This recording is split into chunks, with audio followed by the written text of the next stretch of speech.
എല്ലാ സ്ത്രീകൾക്കും കയറാം, മൃഗങ്ങൾക്കും മനുഷ്യർക്കും ഉപകാരമില്ലാത്ത ചിലർക്കും കയറാം. എന്നാൽ ശ്രീനാദേവി കുഞ്ഞമ്മയെ പോലുള്ള അല്ലെങ്കിൽ ശ്രീനാദേവി കുഞ്ഞമ്മയെ പോലുള്ള ആൾക്കാർ പിന്തുണയ്ക്കുന്ന ചിലരെയൊന്നും ഈ പറയുന്ന പ്രിയദർശിനി ബസ്സിന്റെ 7 അയലത്ത് അടുപ്പിക്കാൻ പറ്റില്ല എന്നുള്ളൊരു വസ്തുത എന്തുകൊണ്ടാണ് ശ്രീനാദേവി കുഞ്ഞമ്മ ഓർക്കാത്തത്?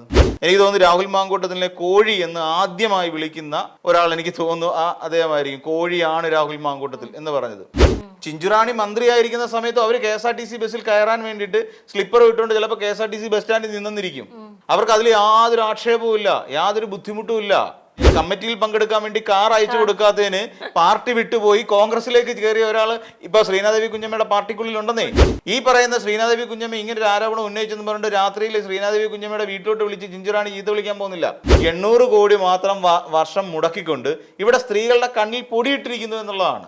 മുൻ മന്ത്രി ചിഞ്ചുറാണിയെ ഭയങ്കര മോശമായിട്ട് അധിക്ഷേപിച്ചിരിക്കുകയാണ് നമ്മുടെ കോൺഗ്രസ് നേതാവ്, അതായത് പൊട്ടിമുളച്ച നേതാവ് ശ്രീനാദേവി കുഞ്ഞമ്മ. അതായത് പുള്ളിക്കാരി പറയുന്നതെന്ന് പറഞ്ഞു കഴിഞ്ഞാൽ സംഭവം ഇതാണ്: ഓർഡിനറി ബസ്സിൽ സൗജന്യ യാത്ര അതുമായിട്ട് ബന്ധപ്പെട്ട പോസ്റ്റിലായിരുന്നു ഈ മോശമായിട്ട് പറഞ്ഞത് എന്ന് പറയുന്നത്. ഇത് ചിഞ്ചുറാണി KSRTC ബസ് സ്റ്റാൻഡിൽ നിൽക്കുന്ന ഒരു വീഡിയോയും അതിൻ്റെ കൂടെ പങ്കുവച്ചിട്ടുണ്ട്. പറയുന്നത് ഈ പോസ്റ്റ് ഇങ്ങനെ: എല്ലാ സ്ത്രീകൾക്കും കയറാം, മൃഗങ്ങൾക്കും മനുഷ്യർക്കും ഉപകാരമില്ലാത്ത ചിലർക്കും കയറാം. അങ്ങനെയാണ് ശ്രീനാദേവി കുഞ്ഞമ്മ പറയുന്നത്. എന്തായാലും ചിഞ്ചുറാണിയെ സംബന്ധിച്ചിടത്തോളം എനിക്ക് തോന്നുന്നില്ല ചിഞ്ചുറാണിക്ക് ഇപ്പോൾ ഒരു കേരളത്തിലെ KSRTC ബസ് എന്ന് പറയുന്നത് കർണാടകയിലും ഉണ്ട് കേട്ടോ. അപ്പം കേരളത്തിലെ KSRTC ബസ്സിൽ കയറുന്നതിന് ബുദ്ധിമുട്ടുണ്ടാവുന്നില്ല. കാരണം കേരളത്തിലെ ബാക്കി ഏത് നേതാക്കന്മാർക്കും KSRTC ബസ്സുകളിൽ, അതും സ്ത്രീകൾക്ക് സൗജന്യം അനുവദിച്ചിരിക്കുന്ന ഏത് ബസ്സിലും യാത്ര ചെയ്യാവുന്നതാണ്. സൗജന്യം അനുവദിച്ചിരിക്കുന്ന ബസ്സുകൾ എന്ന് പറഞ്ഞാൽ വളരെ കുറച്ച് മാത്രമേ ഉള്ളൂ, അത് നോക്കി കയറാവുന്നതേ ഉള്ളൂ. എന്നാൽ ശ്രീനാദേവി കുഞ്ഞമ്മയെ പോലുള്ള അല്ലെങ്കിൽ ശ്രീനാദേവി കുഞ്ഞമ്മയെ പോലുള്ള ആൾക്കാർ പിന്തുണയ്ക്കുന്ന ചിലരെയൊന്നും ഈ പറയുന്ന പ്രിയദർശിനി ബസ്സിന്റെ 7 അയലത്ത് അടുപ്പിക്കാൻ പറ്റില്ല എന്നുള്ളൊരു വസ്തുത എന്തുകൊണ്ടാണ് ശ്രീനാദേവി കുഞ്ഞമ്മ ഓർക്കാത്തത്? ഇടക്കാലത്ത് ശ്രീനാദേവി കുഞ്ഞമ്മ എടുത്ത് തലയിൽ വെച്ചുകൊണ്ട് കിടന്നൊരു നേതാവുണ്ട്. ആ നേതാവിനെ പിന്നെ ഈ പറയുന്ന പോലെ പ്രിയദർശിനി ബസ് എന്ന് എഴുതി വെക്കുന്നിടത്ത് പോലും കൊണ്ട് നിർത്താനുള്ള യോഗ്യതയില്ല ആക്ച്വലി. അത് നമ്മൾ മനസ്സിലാക്കണം. എന്നാണ് അല്ലെങ്കിൽ ശ്രീനാദേവി കുഞ്ഞമ്മ കോൺഗ്രസ് ആയത്? എന്നാണ് ശ്രീനാദേവി കുഞ്ഞമ്മ കോൺഗ്രസ് ആയത്? അല്ലേ? പൊട്ടിമുളക്കിയല്ലായിരുന്നു ഇത്. പിന്നെ എന്താ പറയാ, തനിക്ക് അല്ലെങ്കിൽ തന്നെ വളർത്തിക്കൊണ്ടുവരുന്ന നേതാക്കന്മാർക്ക് എതിരെ പാരപണിഞ്ഞുകൊണ്ട് ഏറ്റവും ഒടുവിൽ പാർട്ടിയിൽ നിന്ന് പുറത്തേക്ക് ഇറങ്ങിയതുകൊണ്ട് ഞാൻ വലിയ കോൺഗ്രസ്സുകാരിയാണെന്ന് സ്വയം ഈ പറയുന്ന പോലെ നടപടി സ്വീകരിക്കുകയല്ലായിരുന്നു ശ്രീനാദേവി കുഞ്ഞമ്മ ചെയ്ത്? എന്താണ് ശ്രീനാദേവി കുഞ്ഞമ്മയ്ക്ക്, എന്തുകൊണ്ടാണ് ശ്രീനാദേവി കുഞ്ഞമ്മയ്ക്കെതിരെ നടപടി സ്വീകരിക്കേണ്ടി വന്നത് പാർട്ടിക്ക്, CPIക്ക്? നിലയ്ക്ക് പറയേണ്ടതേ പറയാൻ പാടുള്ളൂ എന്ന് പറയുന്നൊരു സംഭവമുണ്ട്. നാക്കുകൊണ്ട് പറയേണ്ടതേ പറയാൻ പാടുള്ളൂ. എറണാകുളത്തുള്ളൊരു മാധ്യമപ്രവർത്തകനെ അദ്ദേഹത്തെ ഫോണിൽ വിളിച്ച് പിന്നെ എന്താ പറയുക, പെങ്ങളും ആങ്ങളെയും കൂടെ ഈ പറയുന്ന എറണാകുളത്തുള്ളൊരു മാധ്യമപ്രവർത്തകനെ വിളിച്ച് പൂരത്തെറി വിളിക്കുന്ന അദ്ദേഹത്തിൻ്റെ ഫേസ്ബുക്കിലൂടെ ജനങ്ങളെ കേൾപ്പിച്ചിട്ടുണ്ടെന്നേ. അദ്ദേഹം ഒരു വളരെ ഫേമസ് ആയിട്ടുള്ളൊരു മാധ്യമപ്രവർത്തകനാണ്. അദ്ദേഹത്തിനെ വിളിച്ചിട്ട് തെറി തന്നെ വിളിക്കുകയാണ്. അതാണ് അവരുടെ സംസ്കാരം. ഇതാണ് നമ്മൾ മനസ്സിലാക്കേണ്ട ഒരു കാര്യം. എന്നിട്ട് അദ്ദേഹത്തിൻ്റെ ഫേസ്ബുക്കിൽ പറഞ്ഞു, ഇന്ന ആൾക്കാരാണ് എന്നെ വിളിച്ചിരുന്നത്, ആങ്ങളെയും പെങ്ങളും കൂടെ ചേർന്നിട്ട് എന്നെ വിളിക്കുകയായിരുന്നു. എന്തിനാ വിളിച്ചതെന്ന് ചോദിച്ചു കഴിഞ്ഞാൽ ആ മാധ്യമപ്രവർത്തകൻ ഏറ്റവും കൂടുതൽ രാഹുൽ മാങ്കൂട്ടത്തിനെതിരെ ശക്തമായി വിമർശനം ഉന്നയിക്കുന്ന ഒരാളാണ്. എനിക്ക് തോന്നുന്നു രാഹുൽ മാങ്കൂട്ടത്തിലെ കോഴി എന്ന് ആദ്യമായി വിളിക്കുന്ന ഒരാൾ എനിക്ക് തോന്നുന്നു അദ്ദേഹമായിരിക്കും. കോഴിയാണ് രാഹുൽ മാങ്കൂട്ടത്തിൽ എന്ന് പറഞ്ഞത്. അതിനുശേഷമാണ് 1, 2, 3 എന്നും പറഞ്ഞുകൊണ്ട് അക്ക വിട്ടുകൊണ്ട് രാഹുൽ മാങ്കൂട്ടത്തിനെതിരായി സ്ത്രീ പീഡന വിഷയങ്ങൾ പുറത്തേക്ക് വന്നുകൊണ്ടിരിക്കുന്നത്. ഇപ്പോൾ കോടതിയുടെ ഇരിക്കുന്ന കേസല്ലേ ഇത്. അപ്പം ആ സമയത്ത് ഈ പറയുന്ന ശ്രീനാദേവി കുഞ്ഞമ്മ എന്ത് ചെയ്തു? രാഹുൽ മാങ്കൂട്ടം ഇവിടെ വിശുദ്ധ പ്രവൃത്തിയാണ് നടത്തിയത് എന്ന് പറഞ്ഞുകൊണ്ട് പരസ്യമായി പ്രഖ്യാപിച്ചു. ഇവിടെ നമുക്കറിയാം രാഹുൽ മാങ്കൂട്ടം എന്താ കാണിച്ചതെന്ന്. ഇവിടുത്തെ കേരളത്തിലുള്ള ഓരോ മാധ്യമ പ്രവർത്തകർക്കും അറിയാം. പക്ഷേ ഇപ്പോൾ നടപടി സ്വീകരിച്ചിരിക്കുന്നതുകൊണ്ട് പാർട്ടി നടപടി സ്വീകരിച്ചിരിക്കുന്നതുകൊണ്ട് കുഴപ്പമൊന്നുമില്ല. കാരണം എന്താ, മാധ്യമങ്ങൾക്ക് തൽക്കാലം ഒരു അടക്കം കിട്ടി. കാര്യം നടപടി സ്വീകരിച്ചിരിക്കുന്നു. പാർട്ടിയിലില്ല രാഹുൽ മാങ്കൂട്ടത്തിൽ. പാർട്ടിയുടെ മുഖം രക്ഷിച്ചു. എസ്പെഷ്യലി വിശിഷ്യ ഈ പറയുന്ന രാഹുലിനെ ഒതുക്കിക്കൊണ്ട് മുഖ്യമന്ത്രിയായി എന്ന് വേണേൽ പറയാം VD സതീശൻ. കാരണം VD സതീശിനടുത്ത് ഒരു നിലപാടുണ്ട്. സ്ത്രീ പീഡകനായ, അതായത് രാഹുൽ മാങ്കൂട്ടത്തിനെതിരാണ് നമ്മുടെ കേരളത്തിലെ സ്ത്രീകൾ എന്നുള്ള കാര്യം വ്യക്തമായില്ലേ? രാഹുൽ മാങ്കൂട്ടം എന്ന് പറയുന്ന ഒരാൾക്കെതിരെ നടപടി സ്വീകരിച്ചുകൊണ്ടാണ് വലിയൊരു ബൂസ്റ്റപ്പ് കിട്ടി VD സതീശന്. ഒന്ന് ചീഞ്ഞാലേ ഒന്ന് വളമാവുള്ളല്ലോ. അപ്പൊ രാഹുൽ മാങ്കൂട്ടം ചീഞ്ഞു, വി ഡി സതീശൻ അത് വളമായി മാറി എന്നുള്ള വസ്തുതയാണ്. ഈ ചീഞ്ഞ് കിടന്ന് രാഹുൽ മാങ്കൂട്ടത്തിലിനെ തോളിലേറ്റുകൊണ്ടാണ് പിന്നെ ശ്രീനാദേവി കുഞ്ഞമ്മ നടക്കുന്നത് അല്ലേ? എന്നിട്ട് അയാളെ സപ്പോർട്ട് ചെയ്തതിൻ്റെ പിന്നിൽ ആണെങ്കിൽ പാർട്ടി എന്ത് ചെയ്തു? ശ്രീനാദേവിക്കെതിരെ നടപടി സ്വീകരിച്ചു. സ്വാഭാവികമായ നടപടിയാണ്. കാര്യം ഒരു രാഷ്ട്രീയക്കാരൻ അയാൾ പാലിക്കേണ്ട മൊറാലിറ്റി എന്ന് പറയുന്ന സാധനമുണ്ട്. അത് കീപ്പ് ചെയ്തേ പറ്റൂ. അത് കീപ്പ് ചെയ്യാതെ നാട് നീളെ ഇങ്ങനെ ഓടിയിട്ട് ഏറ്റവും ഒടുവിൽ അയാളെ വിശുദ്ധനാക്കുന്ന ഇത്തരത്തിലുള്ള സ്ത്രീകൾ നാടിന് ആപത്ത് തന്നെയാണ്. ഇപ്പം മൃഗങ്ങൾക്കെങ്കിലും അല്ലെങ്കിൽ മനുഷ്യർക്കൊക്കെ ഉപകാരം ഉണ്ടാകിയ ഒരു കാലമുണ്ട്. പിന്നെ പറയുന്ന ചിഞ്ചുറാണി എന്ന് പറയുന്ന ഒരാൾക്ക്. ചിഞ്ചുറാണി മന്ത്രിയായിരുന്നു. ഇവിടെ അല്ലാതെ അവരുടെ പാർട്ടിയിലേക്ക് പുതിയതായിട്ട് ചാടി കയറി ഐഷ പോറ്റി എന്ന് പറയുന്ന ഒരാളുണ്ടല്ലോ, ഐഷ പോറ്റി. അവരുടെ കൊട്ടാരക്കരയിൽ നിന്ന് മത്സരിച്ച ഐഷ പോറ്റി. എന്തുകൊണ്ടാണ് ഐഷ പോറ്റി ഇറങ്ങിയത്? ചിഞ്ചുറാണി മന്ത്രിയായിരിക്കുന്ന സമയത്ത് അവർ KSRTC ബസ്സിൽ കയറാൻ വേണ്ടിയിട്ട് സ്ലിപ്പർ ഇട്ടുകൊണ്ട് ചിലപ്പോൾ KSRTC ബസ് സ്റ്റാൻഡിൽ നിന്നിരിക്കും. അവർക്ക് അതിൽ യാതൊരു ആക്ഷേപവും ഇല്ല, യാതൊരു ബുദ്ധിമുട്ടും ഇല്ല. അതേസമയം പിന്നെ കമ്മിറ്റിയിൽ പങ്കെടുക്കാൻ വേണ്ടി കാർ അയച്ചു കൊടുക്കാത്തതിന് പാർട്ടി വിട്ടുപോയി കോൺഗ്രസിലേക്ക് കയറിയ ഒരാൾ ഇപ്പൊ ശ്രീനാദേവി കുഞ്ഞമ്മയുടെ പാർട്ടിക്കുള്ളിൽ ഉണ്ടെന്നേ. ആളുടെ പേര് ഐഷ പോറ്റി എന്നാണ്. അല്ല എന്താ ഐഷ പോറ്റി പറയും, എനിക്ക് എങ്ങും ബസ്സിൽ പ്രായാധിക്യമുണ്ട്, ബസ്സിൽ തൂങ്ങിക്കിടന്ന് എനിക്ക് കമ്മിറ്റികളിൽ പോകുമ്പോൾ. ഐഷ പോറ്റിക്ക് സ്വന്തമായിട്ട് വീട്ടിൽ കാറുള്ളതാ. അപ്പോൾ എന്നാലും പാർട്ടിക്കാർ കാറ് കൊടുക്കണം. അത് കൊടുക്കാത്തതിൻ്റെ പുറത്ത് ചിഞ്ചുറാണി എന്ന് പറയുന്നത് മന്ത്രിയാകുന്ന സമയത്ത് അവർക്ക് കാറുണ്ടാവും, ചില മന്ദിരം ഉണ്ടാവും. അതെല്ലാം കഴിഞ്ഞാൽ അത് വിട്ടിട്ട് സാധാരണ നിലയ്ക്ക് സാധാരണ ഒരു പാർട്ടി പ്രവർത്തകൻ എങ്ങനെയാണോ ജീവിക്കേണ്ടത്, അല്ലെങ്കിൽ CPI എങ്ങനെയാണോ ജീവിക്കേണ്ടത്, അതുപോലെ ജീവിച്ച് കാണിക്കുമെന്നേ. ഈ പറയുന്ന ശ്രീനാദേവി കുഞ്ഞമ്മ ഇങ്ങനെ ഒരു ആരോപണം ഉന്നയിച്ചെന്ന് പറഞ്ഞിട്ട് രാത്രിയിൽ ശ്രീനാദേവി കുഞ്ഞമ്മയുടെ വീട്ടിലോട്ട് വിളിച്ച് ചിഞ്ചുറാണി ചീത്ത വിളിക്കാൻ പോകുന്നില്ല.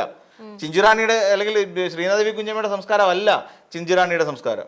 ഞാൻ ഈ പറഞ്ഞ മാധ്യമപ്രവർത്തകനെ ചീത്ത വിളിച്ചത് പച്ചയ്ക്ക് പരസ്യമായി അദ്ദേഹം ഫേസ്ബുക്കിലിട്ട കണ്ടിട്ടാണ് ഞാൻ പറയുന്നത്.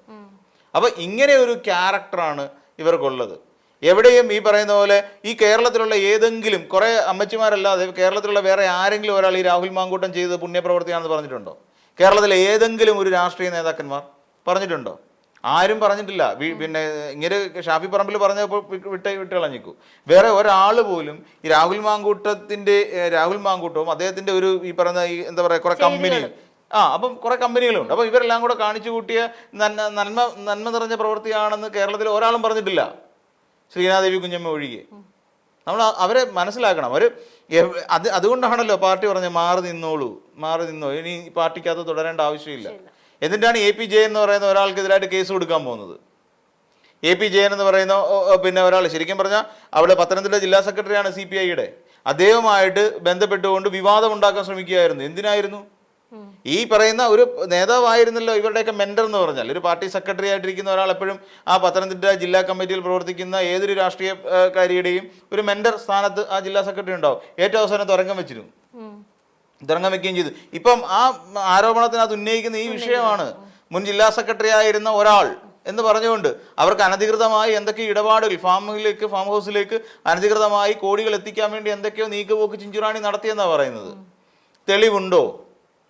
ശ്രീനാദേവി കുഞ്ഞമ്മ ഇങ്ങനെ ആരോപണം ഉന്നയിക്കുമ്പോൾ വസ്തുനിഷ്ഠമായി അവതരിപ്പിക്കാൻ തെളിവുണ്ടോ? ഈ ശ്രീനാദേവി കുഞ്ഞമ്മ എടുത്ത് തോളത്ത് വെച്ചുകൊണ്ട് നടക്കുന്ന രാഹുൽ മാങ്കൂട്ടത്തിനെതിരായി തെളിവുകൾ ഉണ്ടായിരുന്നു.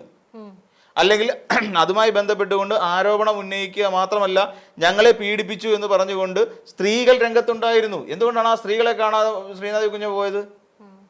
അപ്പോൾ ഇങ്ങനെ തുടങ്ങിയ നിരവധി ചോദ്യങ്ങൾ. എന്നിട്ടാണ് ഈ പരിഹസിക്കുന്നത്. മൃഗങ്ങൾക്ക് പോലും വേണ്ടാത്ത ചിലർക്കും ബസ്സിൽ കയറാം. എന്ത് കണ്ടിട്ടാണ് ഈ ശ്രീനാദേവി കുഞ്ഞമ്മ തുള്ളുന്നത്?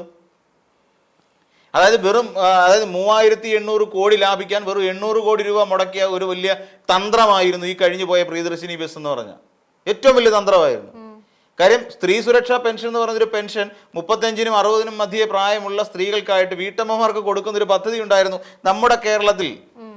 സംസ്ഥാന ഏകദേശം 18 ലക്ഷത്തോളം വരുന്ന സ്ത്രീകൾ അതിൽ അംഗങ്ങളായിരുന്നു. ആ പെൻഷൻ മേടിക്കാൻ തയ്യാറായി നിൽക്കുന്ന ആൾക്കാരായിരുന്നു. അപ്പോൾ എവിടെ പോയി ആ പെൻഷൻ? ഒരു ഗഡു അവർക്ക് കിട്ടി, കൃത്യമായി ബാങ്കിലെത്തിയിരുന്നു. എവിടെ ബാക്കിയുള്ള ഗഡു? ഫെബ്രുവരിയിലാണ് പദ്ധതി പ്രഖ്യാപിക്കുന്നത്. മെയ് മാസവും ജൂൺ മാസവും എവിടെ അവർക്ക് കിട്ടിയോ? ഏപ്രിൽ മെയ് ജൂൺ കിട്ടിയോ അവർക്ക് പൈസ? ഇല്ല. അപ്പോൾ ഈ പൈസ ഇനിയിപ്പോൾ നടപ്പിലാക്കില്ല. കാര്യം ഏകദേശം 3780 കോടി അല്ലെങ്കിൽ 3800 കോടിക്ക് അടുത്ത് തുക വേണ്ടി വരുന്ന തുക വേണ്ടി വരുന്നതാണ്. ഇത് സാമൂഹ്യ സുരക്ഷാ പെൻഷനുകളുടെ 14,000 കോടി രൂപയുണ്ട്. അതിന് 14,500 കോടി രൂപയ്ക്കകത്ത് വക വെച്ചിരിക്കുകയാണ്, അതിൽ നിന്ന് എടുത്ത് ചെലവാക്കാൻ വേണ്ടിയിട്ട്.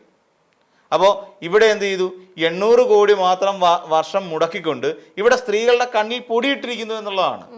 ഈ വലിയ പദ്ധതിയാണ് എടുത്തു പൊക്കിക്കൊണ്ട് പറയുന്നത് ഞങ്ങളാണ്ട് ഇവിടെ സ്ത്രീകൾക്ക് വേണ്ടി വലിയ സംഭവം ചെയ്തു എന്ന് പറയുന്നത്. ഞങ്ങളിവിടെ മലമറിച്ചു സ്ത്രീകൾക്ക് വേണ്ടിയിട്ട്. കേരളത്തിലുള്ള എത്ര ബസ്സുകളിൽ സ്ത്രീകൾക്ക് സൗജന്യം കിട്ടുന്നത് നമുക്ക് അന്വേഷിച്ചാൽ മനസ്സിലാവും. മനസ്സിലാവുന്നേ എത്ര ബസ്സുകളിലാണ് സ്ത്രീകൾക്ക് സൗജന്യം കിട്ടുന്നതെന്ന്. കൂടി വന്ന് 20 രൂപയുടെ ലാഭം ഒരു ദിവസം ഉണ്ടാവും, 40 രൂപ ഒരു ദിവസം ലാഭം, മൊത്തം ആണ്ട് 1200 ലാഭം ഉണ്ടാവും. അല്ല കൂടുതലൊന്നും ഇല്ല, കൂടുതലായിട്ടും ഇവർക്കൊന്നും മെച്ചമൊന്നും ഇല്ല. അപ്പോൾ 1200 ലാഭം ഉണ്ടാവും. പിന്നെ വീട്ടുജോലിക്കൊക്കെ പോകുന്ന സാധാരണക്കാരായ സ്ത്രീകൾക്ക് ഇതുകൊണ്ട് പ്രയോജനം കിട്ടും. അപ്പോൾ അല്ല വേറെ ഗുണമൊന്നുമില്ല. പിന്നെ എത്ര സമയം കാത്തു നിന്നാലാണ് ഒരു ബസ് കിട്ടുക? കൃത്യസമയത്ത് എത്തിച്ചേരാൻ കഴിയുമോ? ഇല്ല. അപ്പം നിലവിൽ ഒരു നമ്മുടെ കേരളത്തിലുള്ള അതിനുശേഷം ഈ 1000 രൂപ എന്ന് പറയുന്ന പദ്ധതി എവിടെ പോയി? ഈ 1000 രൂപ എന്ന് പറയുന്ന പദ്ധതി എവിടെ പോയി? മറന്നു. അല്ല കാര്യം എന്താ? പ്രിയദർശിനി കിട്ടിക്കഴിഞ്ഞപ്പോഴേക്ക് ഈ പറഞ്ഞ 20 രൂപ ഒരു ദിവസം ലാഭിച്ചു കഴിഞ്ഞപ്പോൾ എല്ലാവരും വിചാരിച്ചു ഇത് മതി എന്ന് വിചാരിച്ചു. പക്ഷേ 1000 രൂപ അവർക്ക് മാസം തോറും പെൻഷൻ കിട്ടുന്നില്ല. കണക്ട് വർക്ക് എന്ന് പറയുന്നൊരു പദ്ധതി ഉണ്ടായിരുന്നു നമ്മുടെ കേരളത്തിൽ. അത് സർക്കാർ ഇംപ്ലിമെന്റ് ചെയ്ത. എവിടെ കണക്ട് വർക്ക്? ആ പദ്ധതി ഇനി അങ്ങോട്ട് തുടരുമെന്ന് തോന്നുന്നുണ്ടോ? അതായത് സ്കൂളിൽ വിദ്യാഭ്യാസം കഴിഞ്ഞ് ജോലിക്ക് വേണ്ടി നിൽക്കുന്ന സാധാരണക്കാരായ അല്ലെങ്കിൽ വിദ്യാർത്ഥികൾക്ക് അവർക്ക് പോക്കറ്റ് മണി എന്നുള്ള നിലയിൽ 1000 രൂപ കൊടുക്കുന്ന ഒരു പദ്ധതി നമ്മുടെ കേരളത്തിൽ വന്നതാണ്. അതിനി തുടരുമോ? അപ്പോൾ ഇങ്ങനെ നമ്മൾക്കറിയാവുന്ന പോലെ കുറേയധികം പദ്ധതികൾ അവസാനിപ്പിച്ചിട്ടാണ് അല്ലെങ്കിൽ നിർത്തലാക്കിക്കൊണ്ടാണ് ഇപ്പോൾ അത് 800-ന്റെ പദ്ധതി തുടങ്ങിയിരിക്കുന്നത്. 800-ന്റെ ഈ പ്രോജക്റ്റ് തുടങ്ങി കഴിഞ്ഞപ്പോൾ എല്ലാവരും വിചാരിച്ചു സംഭവം കൊള്ളാം കിടിലം എന്ന് പറയുന്നൊരു അവസ്ഥയിലേക്ക് മാറി. അപ്പോൾ ഇവിടെ അക്ഷരാർത്ഥത്തിൽ നമ്മളെ പറ്റിക്കുകയാണ് ചെയ്തത്. ആ പദ്ധതിയുടെ പേരും പറഞ്ഞുകൊണ്ടാണ് നെഗളിക്കുന്നത് ശ്രീനാദേവി കുഞ്ഞമ്മയെ പോലുള്ള നേതാക്കന്മാർ. നെഗളിപ്പാണിത്. കാരണം എന്താണെന്നറിയാം, ഈ പറയുന്ന പോലെ ഇപ്പോൾ പുതുസ് എന്ന് പറയത്തില്ലേ, പുതുമോടി എന്ന് പറയുന്നത് പുത്തനച്ചി പുരപ്പുറം തോക്കും എന്ന് പറയുന്നത് അതേ ഒരു തന്ത്രമാണ് എടുത്തിരിക്കുന്നത്. പിന്നെ തനിക്കിഷ്ടപ്പെടാത്ത രാഷ്ട്രീയമുള്ളവരെ വിമർശിക്കാൻ അനാവശ്യം വിളിച്ചു പറയാൻ, അനാവശ്യം എന്ന് തന്നെ പറയും, അനാവശ്യം വിളിച്ചു പറയാൻ വേണ്ടി അവരവരുടെ രാഷ്ട്രീയം ഉപയോഗിക്കുന്നു. തെറി പറയാൻ വേണ്ടി അവരവരുടെ രാഷ്ട്രീയം ഉപയോഗിക്കുന്നു. ആ മാധ്യമപ്രവർത്തകൻ തന്നെ ഉത്തമ ഉദാഹരണമാണെന്നേ. അദ്ദേഹത്തെ തെറി വിളിച്ചതിന്റെ കൃത്യമായി നമുക്ക് കേൾക്കുമ്പോൾ മനസ്സിലാകും ശ്രീനാദേവി കുഞ്ഞമ്മനെ വിളിച്ചാണെന്നുള്ള കാര്യം. അത് കണ്ണ് പൊട്ടുന്ന തെറി, ഒരു സംസ്കാരമില്ലാത്ത രീതിയിലുള്ള തെറിവിളിയാണ് ശ്രീനാദേവി കുഞ്ഞിയുടെ ഭാഗത്തു നിന്ന് ഉണ്ടായിരിക്കുന്നത്. നമുക്കത് കേൾക്കുമ്പോൾ മനസ്സിലാവും. ഇതാണ് ശരിക്കും പറഞ്ഞാൽ ഇപ്പോൾ ഉണ്ടായിക്കൊണ്ടിരിക്കുന്നത്. പക്ഷേ രാഹുൽ മാങ്കൂട്ടം ചെയ്ത ഏറ്റവും വിശുദ്ധമായ പുണ്യപ്രവൃത്തിയാണ് കേട്ടോ. ആ പുണ്യപ്രവൃത്തി ശ്രീനാദേവി കുഞ്ഞ് മിക്കവാറും അദ്ദേഹത്തിൻ്റെ അവാർഡൊക്കെ കൊടുക്കാൻ സാധ്യതയുണ്ട്. ഈ വർഷത്തെ ഏറ്റവും എന്താ പറയുക യൂത്ത് ഐക്കൺ പുരസ്കാരം ശ്രീനാദേവി കുഞ്ഞമ്മ മിക്കവാറും രാഹുൽ മാങ്കൂട്ടത്തിന് അറേഞ്ച് ചെയ്ത് കൊടുക്കും എന്നുള്ള കാര്യം തീർച്ചയാണ്.